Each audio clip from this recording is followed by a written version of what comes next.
Hi guys, RPM Designs here. I wanted to make a follow-up video on my Asus Crosshair 6 Hero fan header issues. I'm not having the ROG Crosshair 6 Hero anymore. I have the Crosshair 7 Hero Wi-Fi.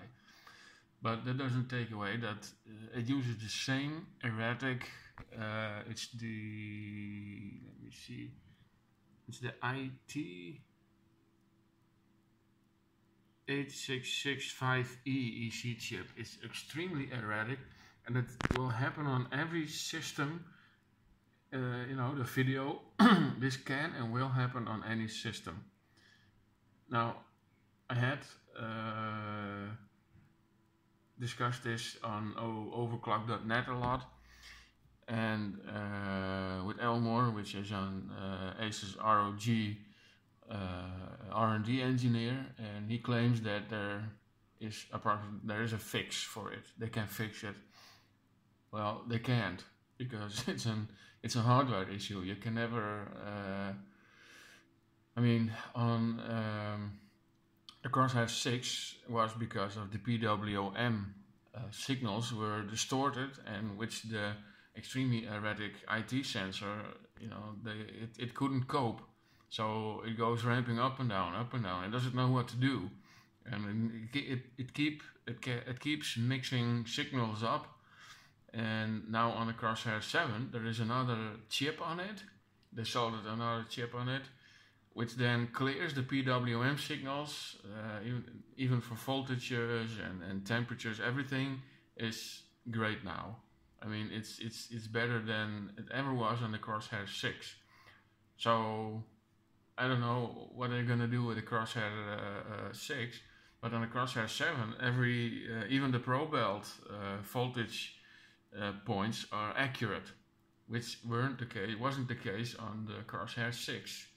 So they made a huge improvement on the Crosshair 7, but I don't know what they did on the Crosshair 6, what they're going to do, because they can't fix it.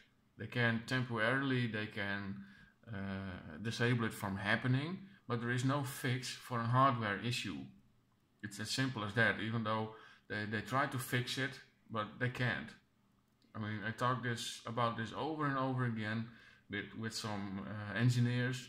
They all claim that, yeah, you can prevent it from happening, but totally fix the problem, there is no other way than, just take the chip out and solder another one on it, but which is impossible because you have to write another BIOS, and they're never ever going to do it again.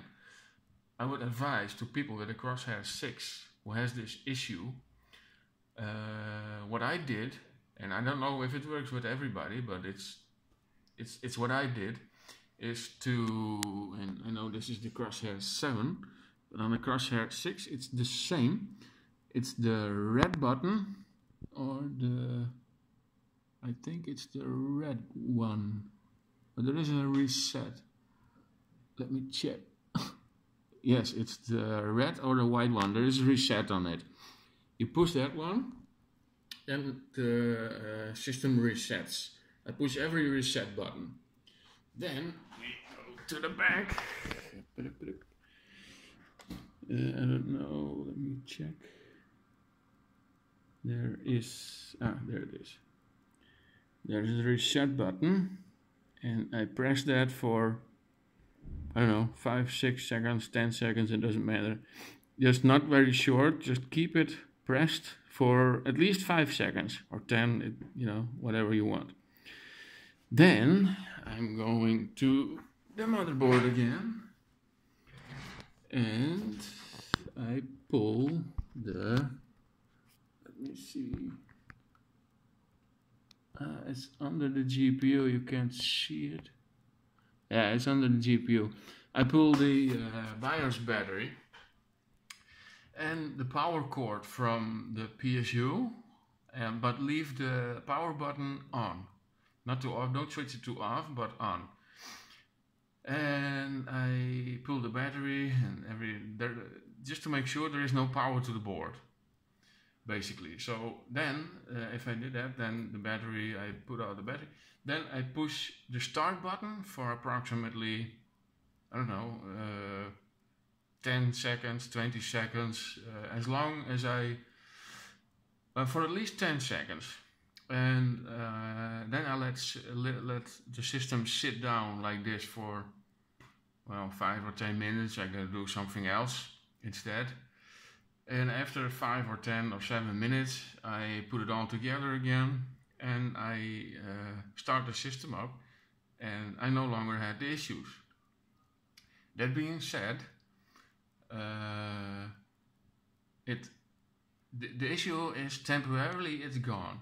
But if you use hardware info or IDA64, CPU-Z, every monitoring software for that matter can trigger the fan erratic behavior issue. Let me call it like that. It can and will happen, no matter what. There is no fix for it. The only fix is, that's what I did, just pull the battery, etc. It's what I call a hard reset. You have to pull the battery and the power plug because you want to reset the registers which are faulty from the IT sensor.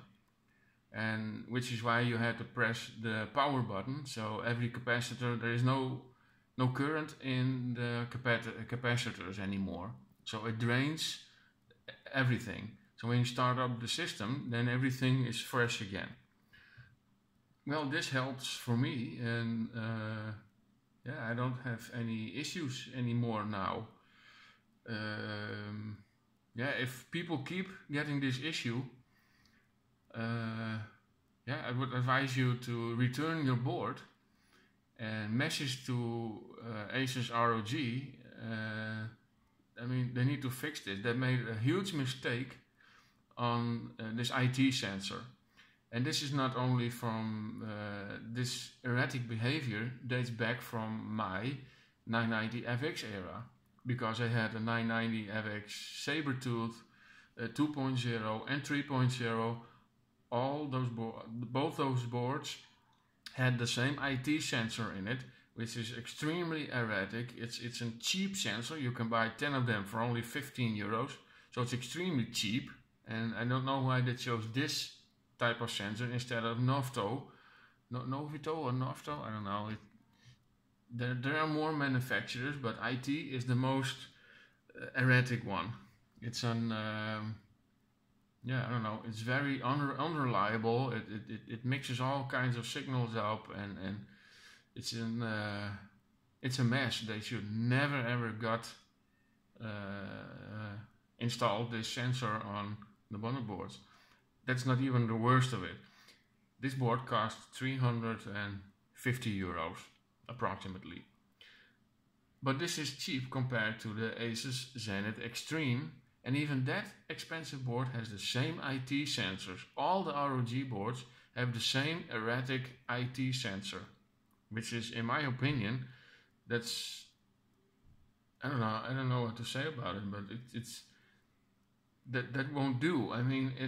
It's you pay a premium and you get, and then everything is premium. The VRM is excellent, and the aesthetics is excellent, and I don't know, the QVL is excellent. It just works. They spend a ton of time on the QVL list, and most of the time it really works.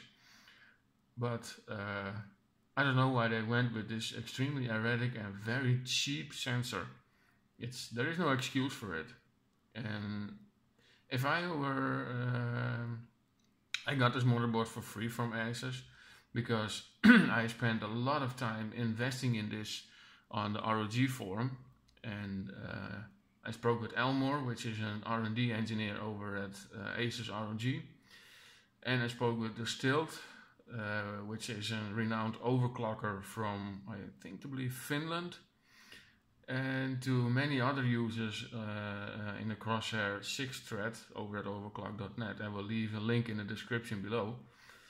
And those people had the same issues, and the Stilt and Elmore both told me via a personal message that it's a hardware issue. You try to fix it, and don't get me wrong, I think they're very successful until now. but it's there is no real fix for it.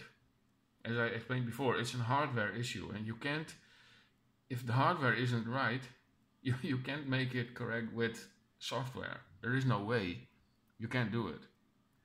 So if I still had the Crosshair 6 and I still had issues even with the newer BIOS, with the new VMI implementation, because that's how Asus tries to fix it now in the newer BIOS, I would get returned this board.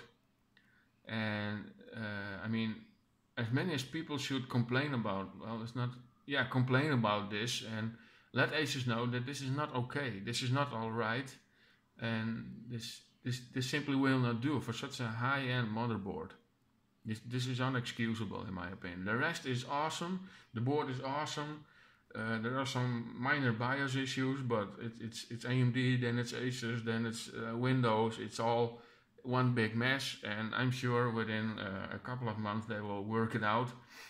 But you know, the choice they went with the IT sensor instead of no photo or Nofto is beyond me. I don't understand it, why, and it's just, I don't know, but that's what I would do. And yeah, if you still have problems, then just RMA the board, send it back, show, you know, do something and let Asus know that this is not okay. This is not okay what they did with this stupid IT sensor. They know about it because I explained this on the 990 FX2 board, the saber-tooth. I emailed Asus and they knew about it. But there weren't enough people that had problems with it, so they kept buying IT sensors. So now a lot of people have issues. So I think a lot of people should complain, otherwise nothing is going to change. So the next ROG Crosshair 8 will have the same sensor. And we keep getting the same issues, and I don't want that. I want this board to be the Crosshair line to, I want this to stop.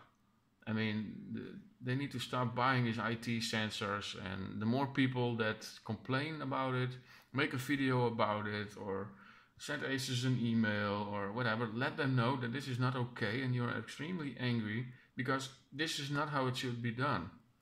I mean, we tried on the ROG forum, there is no answer. I tried on overclock.net, they say, yeah, we'll try, but there is no real answer. There is none, because perhaps they don't have it, or they don't want to give the answer.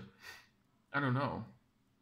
So, but it's extremely bugging me, and although I don't have the issue anymore, I think for the people, I feel for the people with still using the Crosshair 6, because this is, I know how annoying it is, because I mean, I was playing a game once, and it's not only the fan header, it's also the CPU fan header issue, and water pump headers also stopped working sometimes.